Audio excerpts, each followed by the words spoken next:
What happens with that perspective or that view of Jesus's role in humanity is that it's very empowering, but it also becomes self-fulfilling. Hi, my name's Steve. In today's video, I'm going to talk about how does Jesus fit into this whole thing around manifesting. Here's what's really interesting. So I had this question asked to me last week, like how does religion, I guess, or how does God and Jesus fit into this whole equation of manifesting? And to me, it's always been really simple. Jesus was a human being, just like we're human beings. He was just trying to show us what was possible for the human being. Any different than any of us.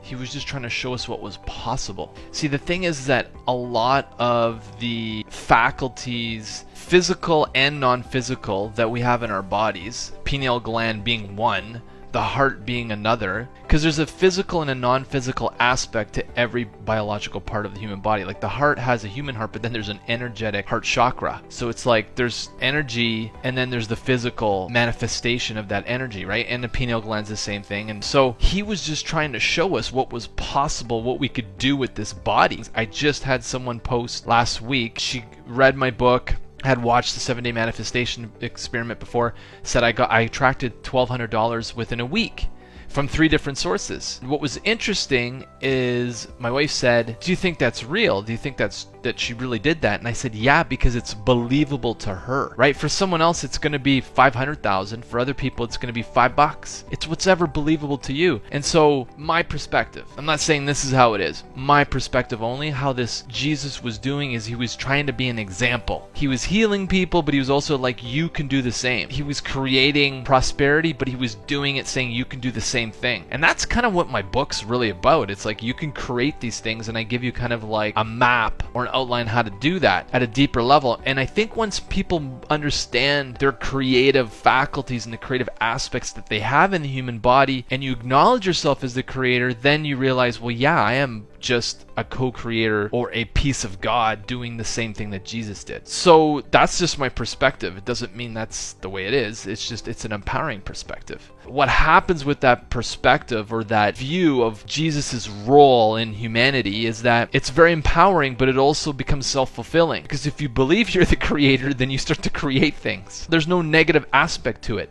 I can say one thing that can be negative is that when you try to create things and then you're attached to how they show up. So in other words, instead of staying general with the general vibration or the general feeling of freedom or having choices or feeling fulfilled, like instead of staying with that general feeling, if you get too narrowed in, like I need this person or this job or this client or whatever it is, this house, then what happens is you get out of the flow and you disturb the whole process. But that's all I think he was. He would think he was just a human being. He came here and he was here to be an example for the rest of us, to be like, to inspire the rest of us to live a more fulfilled life, but also to realize that we have the power to create. Now, what ended up happening is that the humans at that time, majority, Roman Empire, were afraid of him, right? So the Romans killed him because they're like, who is this guy? He's doing things that no one else can do. Where nowadays it's more accepted that there is a level of how you empower and create your world, right? So it's more accepted. And that's why we're moving into this ascension. Now, one of the other things this woman said to me last week, she's like, you seem like me to be someone who would be an ascended person. And I'm like, I'm just a human being, okay? I have my own faults. I have my own weaknesses, okay? But what I can tell you is that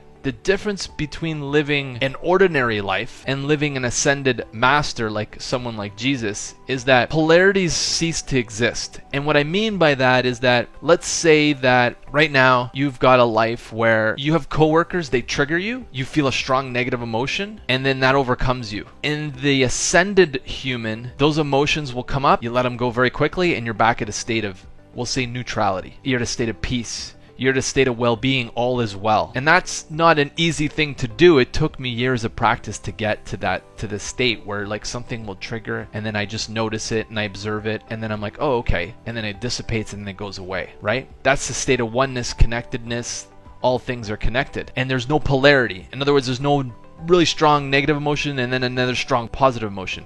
I remember at one point when I had started working in Toronto, I thought I had the best job there. As an engineer, I had bought a a 350Z. It was like this two-door sports car. And I thought, life is amazing. I'm like, but I also was thinking, my luck's gonna change. And that's polarity. And then it did. I had issues with the tires in the car. I started to not like my job. I started to feel depressed. So it's like this polarity where you're like constantly mood swings, super negative and then super positive. It's like good luck, and then it's like, then lots of bad luck. And it's like, well, why can't you have good luck all the time? You can. But it's generated by your state of being, and that's what I mean, is that someone who's like gotten into the practice of noticing these triggers and being observer to them, then all of a sudden you get a level of mastery over the body. Because the body's a vehicle.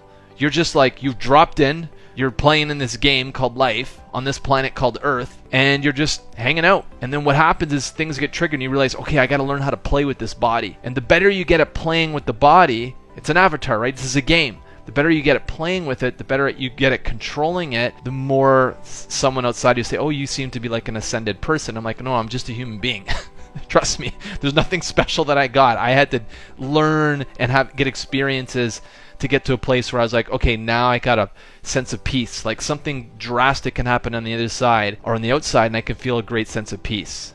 I can let go of it very quickly and just get back to a state of peace, because that's all we really want at the end of the day, right? So that's what I think Jesus was. I think that's what he was, a role model for that. Now, like I said, back then he freaked out a lot of people. They got really scared and they killed him. But today it's more accepted and it's being embraced. And that's important because it means you have the opportunity to embrace your own power. If you like the way my videos sound now, I just recorded the audio version for my book, and it's going to be on Audible, iTunes, Amazon, I think in the next week. So if you want to get my book, I'll start posting links below the videos to that as well. The audio version because you commute or you prefer to listen to someone, me reading the book as opposed to reading it yourself. Okay, cool. Thanks for watching, listening. If you enjoyed this video, please give me a thumbs up. And if you haven't subscribed, please subscribe. Awesome. We'll talk to you next time.